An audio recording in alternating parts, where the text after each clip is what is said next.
Evening all, welcome to this meeting of the Seaford Town Council Finance and General Purposes Committee. A few things to run through before we start, but firstly, thank you to the members of the public, councillors and officers for joining us at today's meeting. Please be aware that the council is video recording this meeting and this will be uploaded to the council's YouTube channel. I'd also like to highlight some of the key points of the meeting format. Firstly, please can I ask everyone to have their phones turned off or set to silent. The fire exits are via the doors out of the chambers and down the external fire escape stairs, or via the main entrance that you entered the building through. In the event of a fire, the lift should not be used. The assembly point is to outside the Royal Mail Parcel Office on West Street. Please remain seated unless you are invited to speak or need to take a comfort break. The toilet facilities are out in the corridor you entered through. Members of the public are invited to participate in the meeting with the key points as follows. Public participation is limited to a maximum of 4 minutes per person and must be related to an item of business on the agenda. As chair, I will interject if needed to enforce this. When the public participation agenda item is introduced, please raise your hand to show you wish to speak and I will invite you to speak. If you are comfortable standing, please do so to ensure you can be heard across the room. You do not need to state your name when you start speaking if you do not wish to, but we ask that you clearly state which agenda item you are speaking about. I would ask that participants looking to leave the meeting wait until the end of an agenda item to limit distractions for other participants. Members of the public looking to leave the building will need to be escorted out by a council officer. If the meeting goes into a confidential session, a short 2-minute break will be held to allow members of the public to leave. To all present, please remember to show respect to others in the meeting and avoid interrupting where possible to enable others to follow the meeting. If any councillor feels concerned about any aspect of the meeting or discussion, please clearly state point of order. I will then gesture for you to elaborate. If anyone present is felt to be behaving unacceptably, they can be ejected from the meeting by resolution. Thank you for listening. On behalf of the council, I would like to thank everyone for attending this town council meeting. So, to the agenda. First item is apologies for absence. So no apologies. No apologies, no absences. No absences. Item number 2 is disclosure of interests. Thanks, Chair. I'm a member of the Seaford Bonfire Society, and during the grants applications I didn't make any comments on that application. And I myself would like to say the same thing.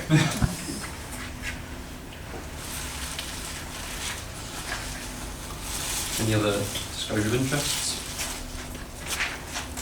No. So to agenda item 3, which is public participation.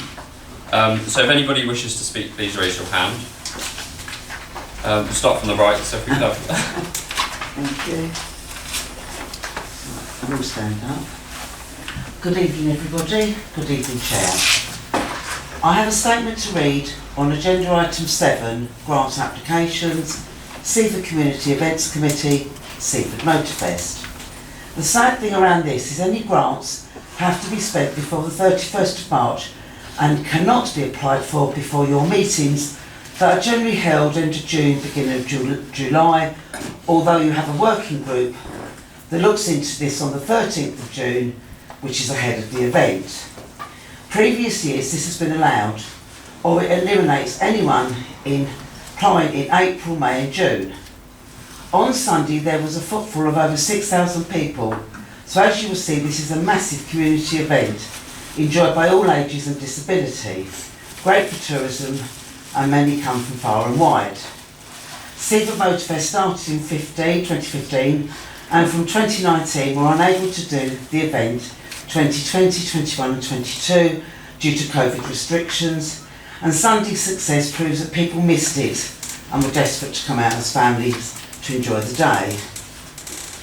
The stall holders are local businesses, community stores and charities who are charged a fee according to the size of business and space they need to either promote, sell, fundraise or just the need for awareness for their charity. These are some of the charities that were helped on Sunday by them fundraising at the event. RNLI, Lifeguards, Bonfire Society, Martello Rotary, Help the Homeless, Marine Cadets. SCEC are a non-profit organisation and start the year with no money and have to rely on businesses and self-funding donations from stalls to pay for the event. This is also run by volunteers. It roughly costs £7,000 to put on the event, raised by donations on the day, as well as fixed stall prices and trophy sponsors. The largest cost is Sussex Events Limited, which covers the running of the security of the show due to the amount of people that attend, costing around £4,000. Publicity also costs, and due to paper and ink increasing in price, this has also gone up. Included in the cost is £250 to the council for the rental of the fields, although the event is for the Seaford community and no profit is made. I understand that many organisations this year have asked for a grant, so the original amount of £3,000 would be difficult to give. Would the committee please consider a contribution of £1,000 to cover some of the remaining costs and allow to give to charity? The grant was not awarded due to the event taking place before the grant is made. 1.6 of your agenda, your report, the working group met on the 13th of June. This was well before the Motorfest event, which took place on the 25th of June. Thank you. Thank you. Invite the officers to comment. Thank you. I think the safest thing for us to do is to take that away, and then we will write to the organisers of the event about the points that have been made this evening. Okay. In terms of the, although we note your appeal for the grant tonight, the technical point is that the decisions on the grant is made in this committee, so no decisions being made at this stage, because this committee may change the recommendations made by the working group, so their recommendations and the decision is made in this meeting this evening. But we'll make sure that there's contacts made with the organising event to try and see if there are any ways around this sort of unfortunate timing that we ought to strive into this decision. Thank you. Thank you for your time. Thank you. Thank you. Next, the gentleman on the back, please. Thank you. Hi, I'm Bob Goff. I'm a member of Crouch Concerns.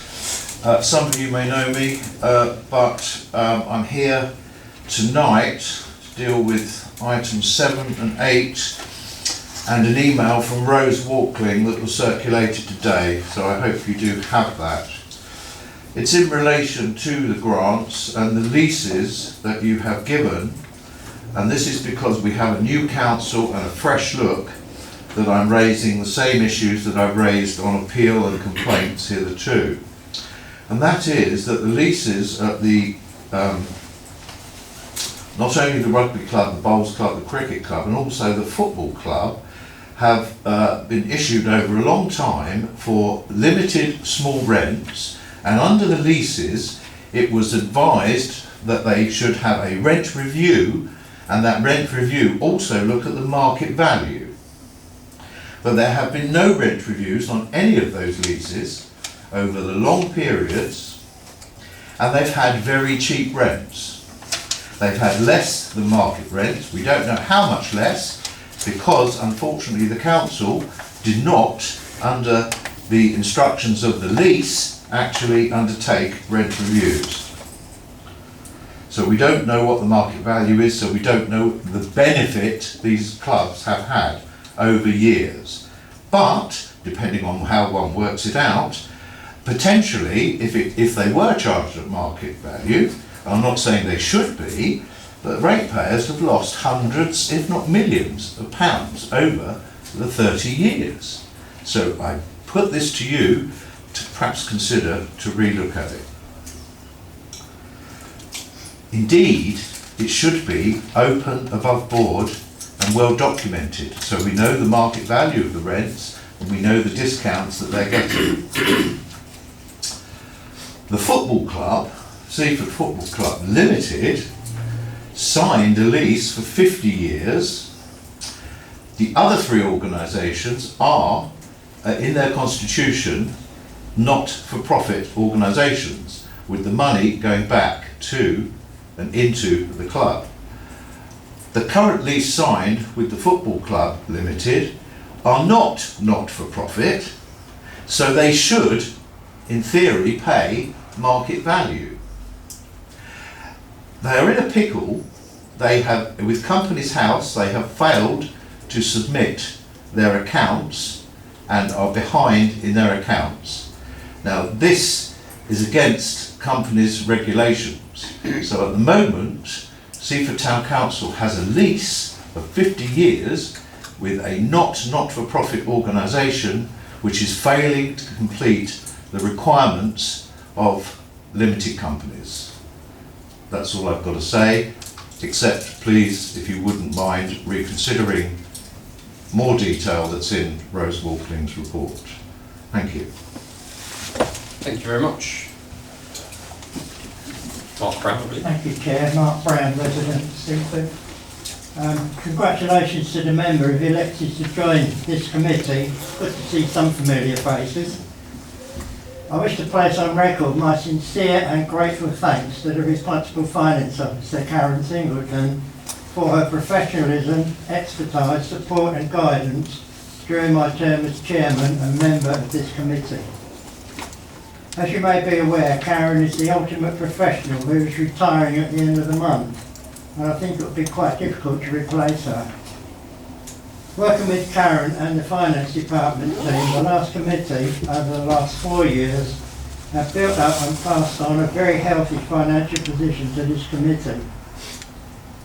This includes 50% of the precept, that's council tax, the uninitiated, into reserves as requested by the appointed auditor, and sufficient earmark reserves to finance the various projects that the former council set up to improve the environment and the lives of the residents and visitors to our town.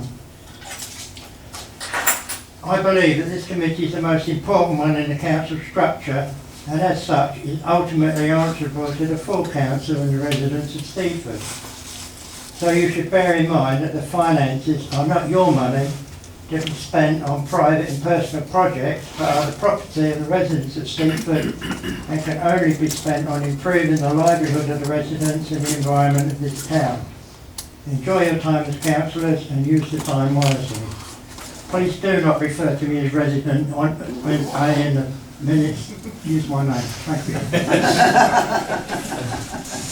Thanks very much. I'm sure we all want to extend our thanks both to Mark Brown for his service as the chair and to Karen as responsible financial officer. Any further? Chair, just to say, I was very happy to actually address some of the points Mr. Goff was kind enough to bring with us. Sorry, I presumed it was going to be agenda item, but yeah, we can. I just thought it might be helpful Yeah. to do it now, because also then if he's not able to stay for the agenda items right at the end of the meeting, then that will make it easier as well. All those points have been noted very carefully. A couple of points we wish to make. First of all, we want to recognise an important point he was making, which is that the council is unfortunately behind on its rent review process. That is one of the reasons that we have restructured the organisation in these recent months and now have new post holders in place who are charged with undertaking regular rent reviews. So that process will now be taken forward. And we will make sure that for the rent reviews where any are required to consider market value, that is done as part of the process going forward. It's very important we address that. In terms of the point about the sports clubs and the rental figures that they're charged, as Mr. Goff actually alluded to by saying it's a 30-year arrangement, this is deeply historic for the sports clubs to have rents at this level. Essentially, since in most cases it goes back to actually when Lewis District Council were still the landowners, and so when Seaford Town Council took over, what's tended to happen since then is that there's been incremental increases to rent that for inflation and stuff, but it's still basically based upon the low rent value that we inherited as a council back in 1999. The thinking behind that is very much around best value as well as market value, in other words the social value of some of these organisations as well as the pure market value, and it's quite normal practice for councils to charge sports clubs and other organisations with social benefits lower rents. But obviously we will undertake the review that Mr. Goff is alluding to going forward. I think it's also important that it's not just sports clubs who benefit from this. We also have a similar arrangement with the CAB as well, in terms of rental arrangements and some other social organisations as well. It's actually quite a long list of organisations who are covered by these types of arrangements, but clearly the outstanding rent reviews need to take place. But I think also the final point I want to make is just in terms of the questions that are being asked or the points raised, is that we're looking at our grants policy. Nothing in our grants policy prevents our tenants from applying for a grant. So that has been, and in the past the council has given grants to tenants that we have, and there's nothing in our policy that prevents us from doing that. Just thought those would be helpful points to make now, Chair, in light of the question that the Scott was kind of asked. Thank you. Thank you. Any further public comments? To agenda item 4, which is receipts, payments and bank reconciliation reports for February, March, April and May 2023. So this is to consider the report which is advising receipts, payments and reconciliation. So those, it's pages 5 to 8 of your agenda. And the recommendation is to note the contents of the report. Did anybody wish to comment? Councillor Walraven. I propose that we note the Can I just make a comment, Chair? Can I just, as a new committee, can I just mention that it is embedded in here, but just to sort of bring to your attention that we actually bank with the Co-op Bank, and that's our current account, and our savings are with the CCLA, which is also an instant access account, providing you ask for the funds on that day or early in that day. If not, it's the next day. So it's pretty much an instant access account. So I just wanted to highlight that you will just see it, but they're the only bank accounts, savings accounts that we've got at the moment. Thank you. And we've got a seconder. Councillor Foreman. Thanks very much. So Council's noted that report. Item number 5, which is the finance. Sure, should we on vote on that? Oh, sorry. Apologies. Vote on the noting the report. It's carried, Chair. Apologies. Thank you. Thanks, Councillor Hall. To item number 5, which is the finance report, 31st of May 2023. And this is to note the contents of the report. Wish to comment? No, Chair, just to say if anybody's any questions, I'd be happy to try and answer them. Councillor Bourne. Yeah, thank you. Page 14, so it's 4500, the nature reserve expenses. That's already higher than what was budgeted for.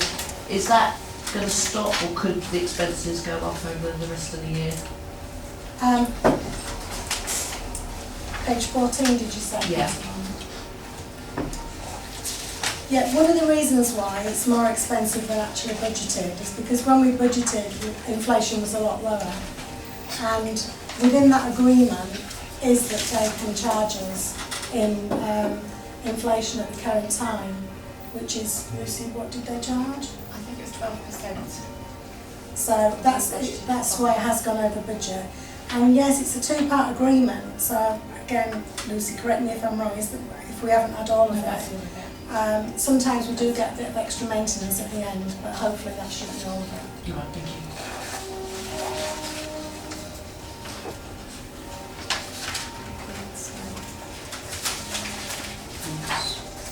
No, if no further comments, can I ask for a proposer to note the report? Councillor Borman and a seconder. Councillor Walraven. Show of hands, Chair. And could we have a show of hands for to note the contents of the report? Yeah, Mr. Chair, thank you. Thank you.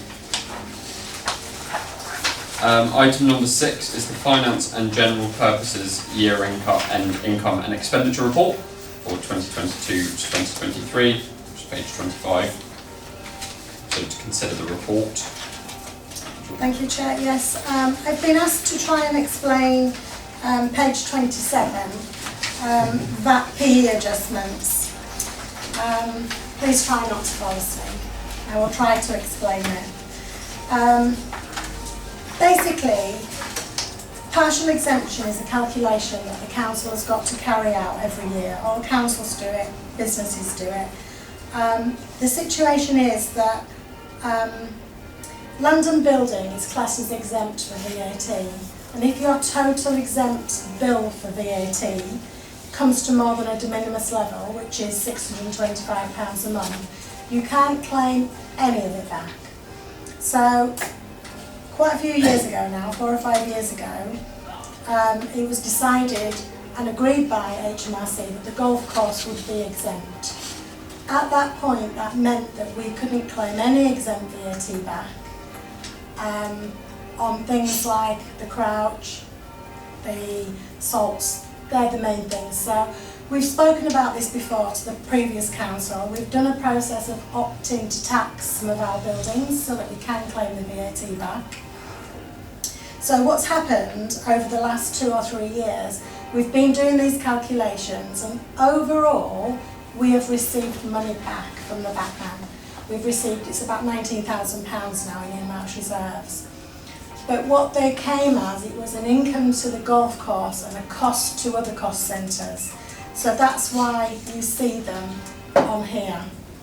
There is as everything with VAT is always changing, there's been a reversal of this decision, and we're challenging it.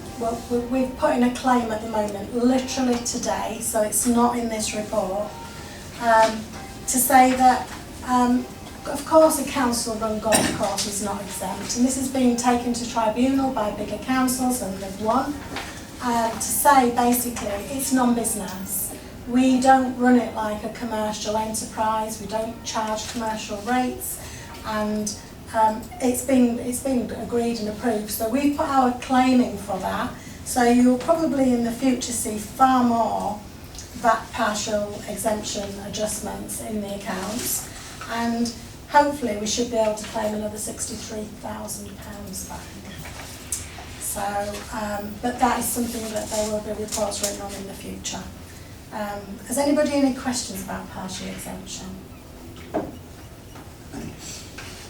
It's a really complicated, time-consuming thing to do, but obviously it's been worth it because we have received money back. And on top of that 63,000, we've actually still got to do the year just gone, which will be, I don't know how much yet, but will be a figure that we will be getting back. So the only other thing to mention is that F&GP contains the full precept, so the income on there is the full precept. And as mentioned in the first paragraph, the main reason why they received more income than we budgeted was because of the interest rates, which are far higher than we ever expected them to be at the time when we budgeted. But we do like to prudently budget income so that we don't have any surprises of not getting what we're expecting. So again, happy to answer any questions if anybody's got any. Councillor Buchanan. Quick question for me. So any money that is more than you were expecting this year, it's just that just gets carried forward to next year's spend. Yeah, because of the situation, it was decided to put the amount of money into an earmarked reserve, mainly because I wasn't sure that it wouldn't go the other way eventually. It won't go the other way eventually, because obviously now the rules have changed, the laws changed, so we should get this money back.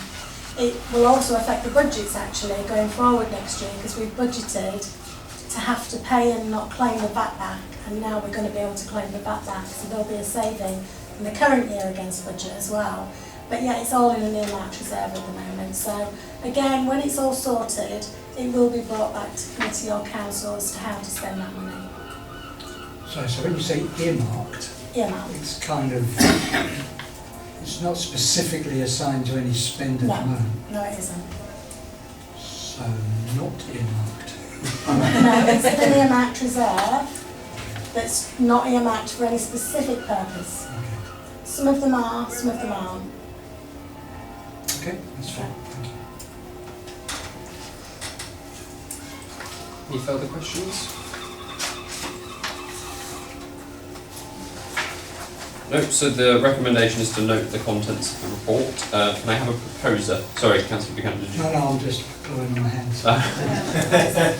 Councillor Bristow proposing, and the seconder, Awesome. Councillor Buchanan. Can I have a show of hands to vote for noting the contents of the report? Thank you, and that is carried. Agenda item number 7, which is the 2023 to 2024 grant applications. You'll find the reports on page 34. Start if the officers would like to start us off on this one. One thing I would just like to bring to your attention, Chair.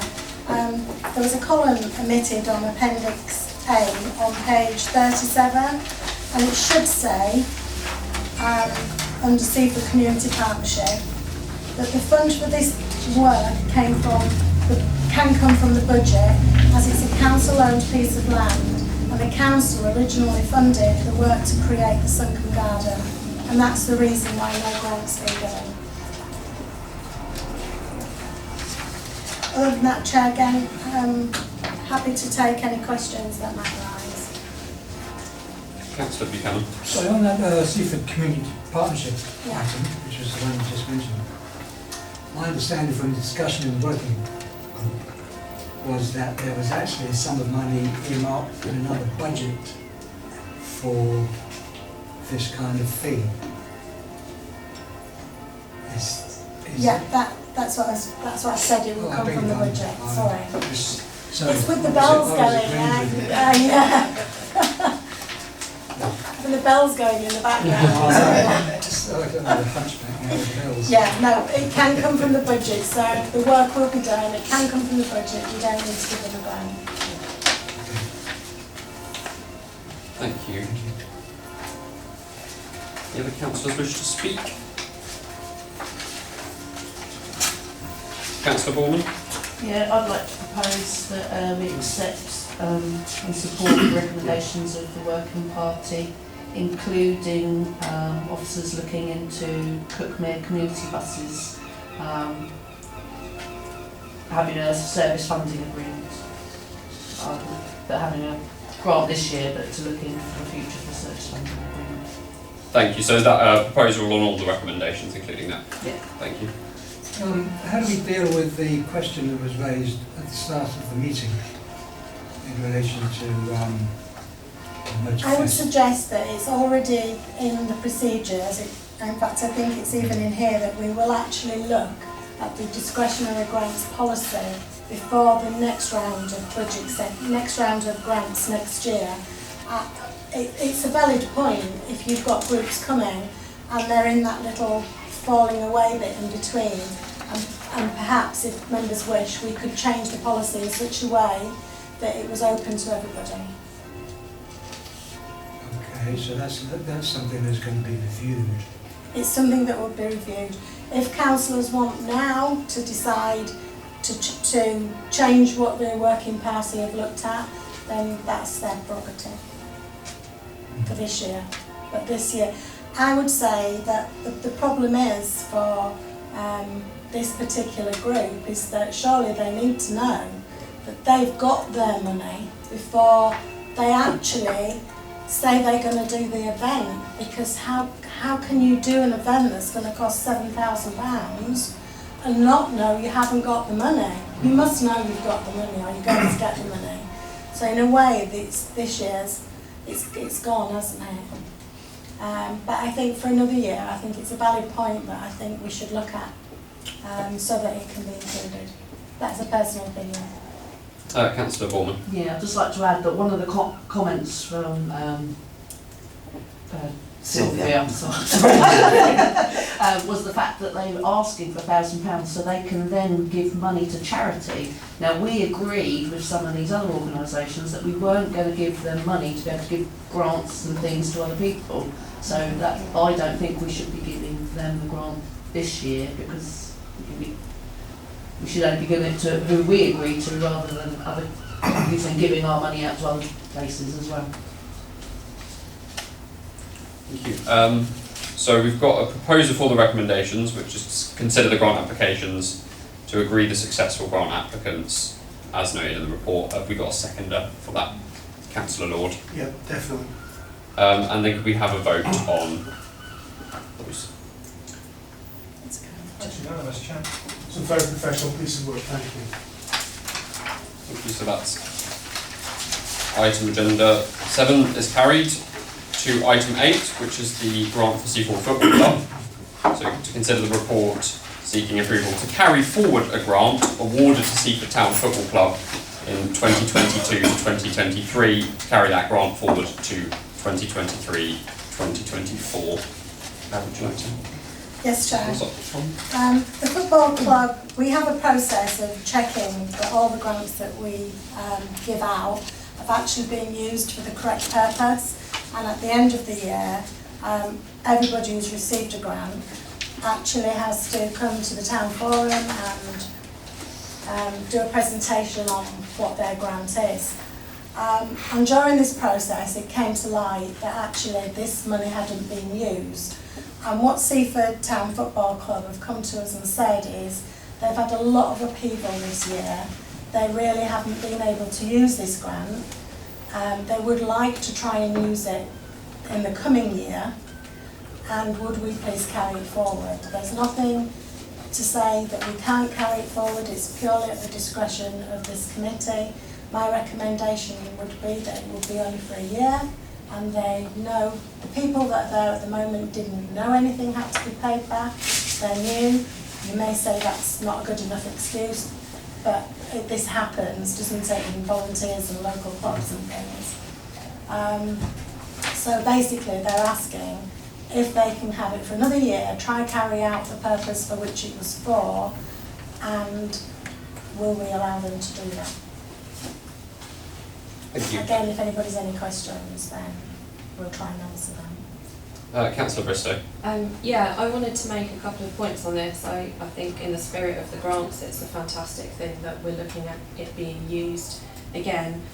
But in terms of assessing it, I would say that the risk profile, if you like, the lens has changed, because in the report it stated that the football club has said that whilst last year they had cash available to match it and to make the purchase go ahead, this year they're relying on fundraising because their cash situation is different.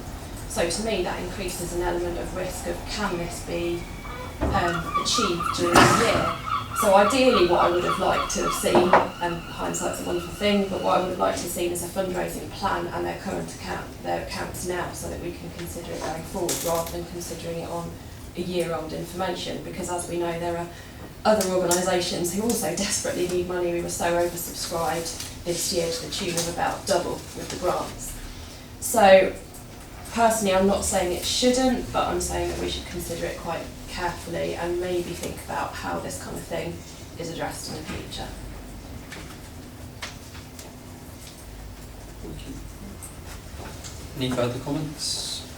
Questions? Councillor Sturgeon. My understanding of this is that this grant is from last year's budget, so it's not, the money could not have been used to reduce or to give any money to any of the applicants for the grants this year. So, and they're not applying this year, so we can't, and it would be, consider it to be a process problem if we were to assess it against this year's criteria, given that it's from last year's budget and it's an application from last year. Thank you. Councillor Warraven. I feel that they should have, this grant should be carried over, and possibly if they don't use it for what they've stated in the next 12 months, then we ask for it back and then they have to reapply for a new grant.